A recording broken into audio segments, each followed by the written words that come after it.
जय हिंद प्यारे साथियों, एक बार फिर से लुसेंट निचोर हिस्ट्री पार्ट 2 जी के क्लास में आप लोगों का स्वागत है। तो चलिए आज की क्लास स्टार्ट करते। सभी आपके परीक्षा की दृष्टि से इम्पोर्टेंट प्रश्न है। तो प्रश्न है 7 नंबर का, ऋग्वेद के किस मंडल में सूर्य देवता सावित्री को समर्पित प्रसिद्ध गायत्री मंत्र का उल्लेख है? तो गायत्री मंत्र का जो उल्लेख है यह ऋग्वेद के तीसरे मंडल में है। किस मंडल में? ऋग्वेद के तीसरे मंडल। ऑप्शन ए करेक्ट हो जाएगा इस प्रश्न का। तो सभी ऑप्शन डिस्कस कर लेते हैं। तो ऋग्वेद के तीसरे मंडल में सूर्य देवता सावित्री को समर्पित प्रसिद्ध गायत्री मंत्र का क्या उल्लेख है? ऋग्वेद के तीसरे मंडल किसके द्वारा लिखा गया? विश्वामित्र द्वारा रचित है। क्लियर है।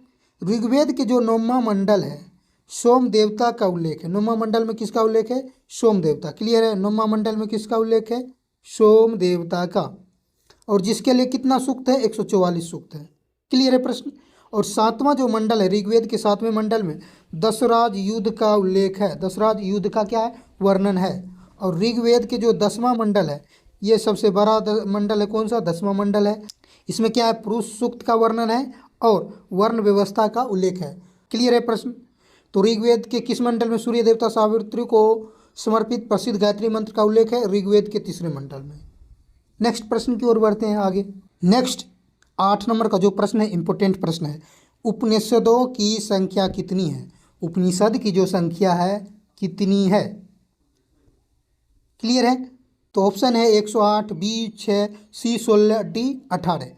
तो उपनिषदों को जो संख्या है, उपनिषद की जो संख्या 108 है, जिनमें से 13 को मूलभूत उपनिषद की श्रेणी में रखा गया है। क्लियर है। तो करेक्ट उत्तर क्या हो जाएगा? ऑप्शन ए हो जाएगा।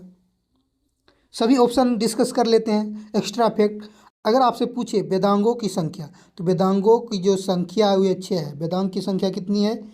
6 है। और वेद की संख्या कितनी है?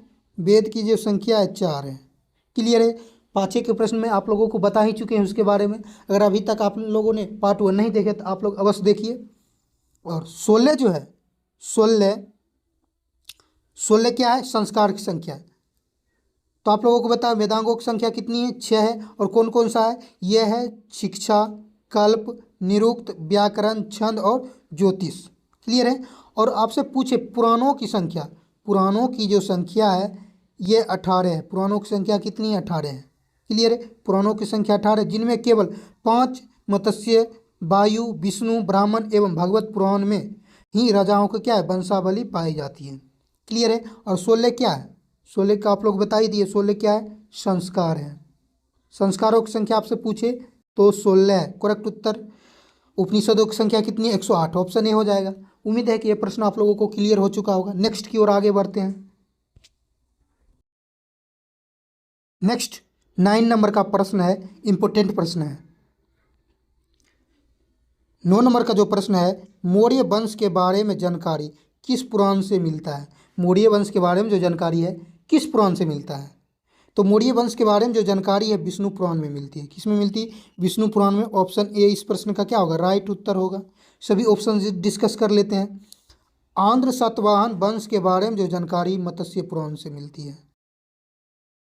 मत्स्य पुराण से बोले तो किसके बारे में जानकारी? सातवाहन वंश के बारे में जानकारी।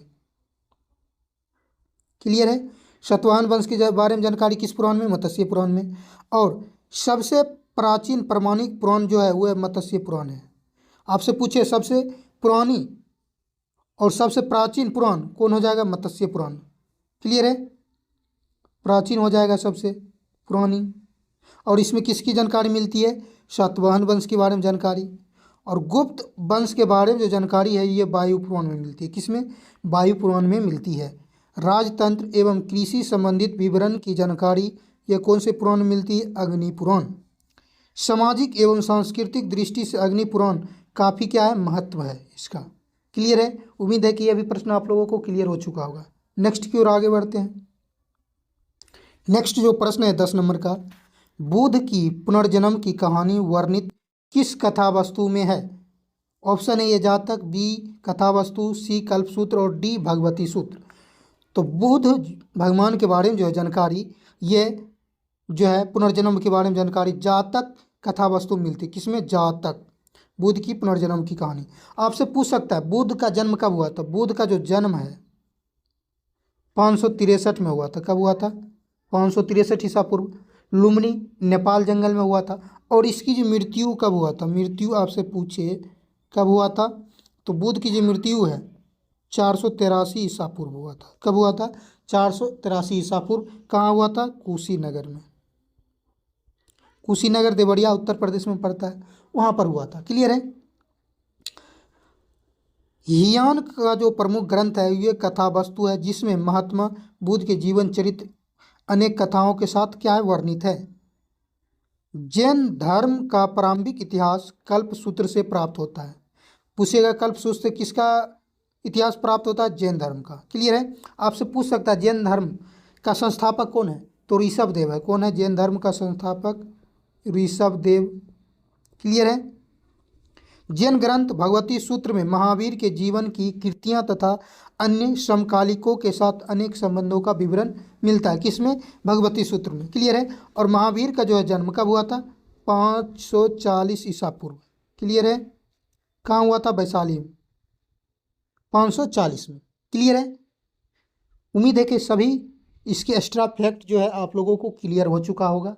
सभी इंपॉर्टेंट प्रश्न है। अगर अभी तक आप लोगों ने चैनल को सब्सक्राइब नहीं किए हैं तो अवश्य कर ले। अगर आप बिहार एसएससी एवं बिहार पुलिस किसी भी कॉम्पिटिटिव एग्जाम की तैयारी करते हैं तो नेक्स्ट प्रश्न की ओर आगे बढ़ते हैं। नेक्स्ट 10 नंबर का प्रश्न, कल्हन द्वारा रचित पुस्तक कौन सी है? कल्हन द्वारा रचित पुस्तक कौन सी है? तो कल्हन द्वारा जो रचित पुस्तक है, ऑप्शन है ए अर्थशास्त्र। सभी ऑप्शन डिस्कस कर लेते हैं। अर्थशास्त्र का लेखक जो है चाणक्य है, जिसे कौटिल्य या विष्णुगुप्त बोला जाता है। इसमें जो है मौर्यकालीन इतिहास की जानकारी मिलती है। किसमें? अर्थशास्त्र में। कल्हन द्वारा जो है यहाँ क्या होता? नो होता। क्लियर है? कल्हन, कल्हन द्वारा रचित पुस्तक राजतरंगिणी है। राजतरंगिणी ये पुस्तक किसके द्वारा लिखा गया है? कल्हन। क्लियर है? तो कल्हन द्वारा रचित पुस्तक राजतरंगिणी है, जिसमें कश्मीर के शासकों को वर्णन है। किसका वर्णन है इसमें? कश्मीर के शासकों का वर्णन है। क्लियर है? अरबों की सिंध विजय की वृत्तांत चर्चनामा मिलता है। किसमें मिलता है? ये जो चर्चनामा है इसमें अरबों की विजय की वृत्तांत मिलता है, चर्चा। क्लियर है? जिसका लेखक आपसे पूछेगा तो अली अहमद है। कि क्या है चर्चनामा का लेखक? अली अहमद। अष्टाध्यायी, अष्टाध्यायी जो पुस्तक के लेखक हैं ये पाणिनि है। अष्टाध्यायी पुस्तक के लेखक कौन है? पाणिनि है। यह संस्कृत भाषा व्याकरण की प्रथम पुस्तक है। आपसे पूछेगा संस्कृत भाषा व्याकरण की प्रथम पुस्तक, तो अष्टाध्यायी है। कौन है? अष्टाध्यायी, जिसके लेखक पाणिनि है। क्या है? पाणिनि। क्लियर है? नेक्स्ट प्रश्न की ओर आगे बढ़ते हैं। नेक्स्ट 12 नंबर का प्रश्न इंपॉर्टेंट प्रश्न है। इंडिका पुस्तक किसके द्वारा लिखा गया? पुस्तक से जो है 2-3 प्रश्न एग्जाम में पूछ ही देता है, तो ये क्लास आपके लिए इंपॉर्टेंट ही है। तो प्रश्न है इंडिका पुस्तक किसके द्वारा लिखा गया? तो इंडिका जो पुस्तक है किसके द्वारा लिखा गया? ये मेगास्थनीज के द्वारा लिखा गया। करेक्ट उत्तर क्या होगा? ऑप्शन बी होगा।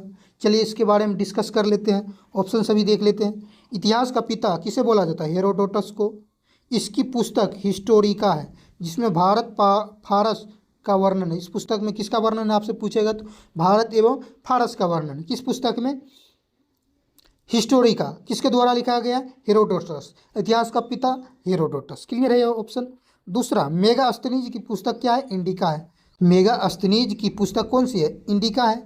इसमें किसके बारे में जानकारी मिलती है? मौर्य युगीन समाज के बारे में, यानी मौर्य काल के बारे में जानकारी मिलती है। यह सेल्यूकस निकेटर का राजदूत था। आपसे पूछेगा मेगास्थनीज किसका राजदूत था? सेल्यूकस निकेटर का राजदूत था। यह चंद्रगुप्त मौर्य के दरबार में रहता था। किसके दरबार में रहता था? आपसे ये भी पूछ सकता है। तो चंद्रगुप्त मौर्य के। मौर्य जो है गुप्त वंश का शासक था, गुप्त वंश का संस्थापक भी था। आपसे पूछ सकता है मौर्य वंश का संस्थापक चंद्रगुप्त मौर्य। क्लियर है? भारत का भूगोल नामक पुस्तक किसके द्वारा लिखा गया? टोलमी के द्वारा। भारत का भूगोल पुस्तक किसके लिखा है? टोलमी ने लिखा है। नेचुरल हिस्ट्री नामक पुस्तक प्लिनी ने लिखा है। किसने लिखा है? प्लिनी ने। क्लियर है सभी ऑप्शन। नेक्स्ट प्रश्न की तरफ आगे बढ़ते हैं। नेक्स्ट 13 नंबर का प्रश्न, फयान चीनी यात्री किसके दरबार में भारत आया था? इंपोर्टेंट वीवीआई प्रश्न है। तो फयान जो चीनी यात्री है यह गुप्त नरेश, जिसको चंद्रगुप्त द्वितीय बोला जाता है, के दरबार में आया था। क्लियर है। फाहियान चीनी यात्री किसके दरबार में आया था? तो चंद्रगुप्त नरेश चंद्रगुप्त द्वितीय के दरबार में। ऑप्शन ए करेक्ट हो जाएगा। सभी ऑप्शन डिस्कस कर लेते हैं। हैंसोंग जो चीनी यात्री है ये किसके दरबार में भारत आया था? हर्षवर्धन। कब आया था? 629 ईस्वी में भारत आया था। नालंदा विश्वविद्यालय के अध्ययन करने एवं बौद्ध ग्रंथों को एकत्रित करके ले जाने के लिए, और इसका जो भ्रमण है पूछेगा, हैंसोंग का भ्रमण किस पुस्तक में मिलता है? तो CU की। किस में मिलता है? CU की। क्लियर है। इबन बतूता ये मोहम्मद बिन तुगलक के समय भारत आया था। इबन बतूता किसके? मोहम्मद बिन बातूनी, बातूनी से इबन बतूता किसके समय भारत आया था? मोहम्मद बिन तुगलक। इसका जो यात्रा वृत्तांत है, इसका यात्रा वृत्तांत किस पुस्तक में मिलता है? तो रेहला पुस्तक में मिलता है। किस पुस्तक में? रेहला पुस्तक में मिलता है। निकोला कोटी ये जो है देवराय प्रथम के समय भारत आया था। आपसे पूछेगा निकोला कोटी किसके समय भारत आया था? देवराय प्रथम। क्लियर है सभी प्रश्न। नेक्स्ट प्रश्न की ओर बढ़ते हैं आगे। नेक्स्ट प्रश्न 14 नंबर का, भारत के लिए सबसे पहले भारतवर्ष शब्द का उल्लेख किस अभिलेख में मिलता है? तो सर्वप्रथम भारत शब्द का जो जिक्र है हाथी गुफा अभिलेख में मिलता है। किस अभिलेख में? हाथी गुफा अभिलेख। ऑप्शन ए करेक्ट हो जाएगा।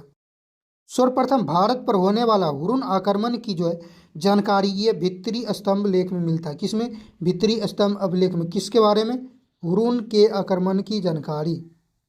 क्लियर है। सती प्रथा का पहला लिखित साक्ष्य पूछेगा किस अभिलेख से मिलता है? तो एरन अभिलेख से। किस अभिलेख से? एरन अभिलेख। रेशम बुनकर श्रेणियों की जानकारी पूछेगा किस अभिलेख में मिलता है? तो क्या हो जाएगा करेक्ट उत्तर? करेक्ट उत्तर हो जाएगा मंदसौर अभिलेख में। किसमें? मंदसौर अभिलेख करेक्ट उत्तर होगा। क्लियर है सभी ऑप्शन। नेक्स्ट की ओर बढ़ते हैं आगे। नेक्स्ट प्रश्न है 15 नंबर का इंपॉर्टेंट। तो किस काल में आग का आविष्कार हुआ था? तो आग का जो आविष्कार है किस काल में हुआ था? तो आग का जो आविष्कार है ये पूरा पाषाण काल में हुआ था। ऑप्शन ए करेक्ट हो जाएगा। लेकिन मानव ने इसका प्रयोग करना नहीं जानते थे। आविष्कार तो हो चुका था पूरा पाषाण काल में, लेकिन प्रयोग करना नहीं जानते थे। क्लियर है। सभी ऑप्शन देख लेते हैं। मध्य पाषाण काल का औजार बहुत छोटे थे। मध्य पाषाण काल का औजार पूछेगा कैसा था? बहुत छोटे। इसलिए इस काल को माइक्रोलिथ बोला जाता है। क्या बोला जाता है? माइक्रोलिथ। किस काल को पूछेगा आपसे? किस काल को माइक्रोलिथ बोला जाता है? तो नव पाषाण काल को, सॉरी मध्य पाषाण काल को किसको बोला जाता है? मध्य पाषाण काल को माइक्रोलिथ बोला जाता है। क्लियर है। क्या बोला जाता है इसको? माइक्रोलिथ। नेक्स्ट, पहला मानव अस्थिर पंजर मध्य पाषाण काल से ही मिला है। नव पाषाण काल में सर्वप्रथम पहिए का आविष्कार हुआ। आपसे पूछ सकता है पहिए का आविष्कार किस पाषाण काल में हुआ? तो नव पाषाण काल में। किसका आविष्कार? पहिए का आविष्कार। इसी काल में जो है सबसे पहले पूछेगा कुत्ता को पालतू बनाएगा। किस जानवरों को पालतू बनाएगा? तो कुत्ता को। किस काल में? नव पाषाण काल में। नव पाषाण काल में मनुष्य ने सर्वप्रथम तांबा धातु का प्रयोग किया। पूछेगा सबसे पहले मानव ने किस धातु का प्रयोग किया था? तांबा का। क्लियर है। एवं इस काल में प्रथम औजार पूछेगा तो कौन था? कुल्हाड़ी था। पूछेगा नव पाषाण काल में मनुष्य द्वारा प्रथम औजार प्रयोग किया गया था तो कुल्हाड़ी, और पालतू जानवर में कुत्ता। क्लियर है। सभी प्रश्न आपके परीक्षा की दृष्टि से इम्पोर्टेंट था। अगर आप किसी भी एग्जाम की तैयारी करते हैं तो ये क्लास जो आपके लिए इम्पोर्टेंट है।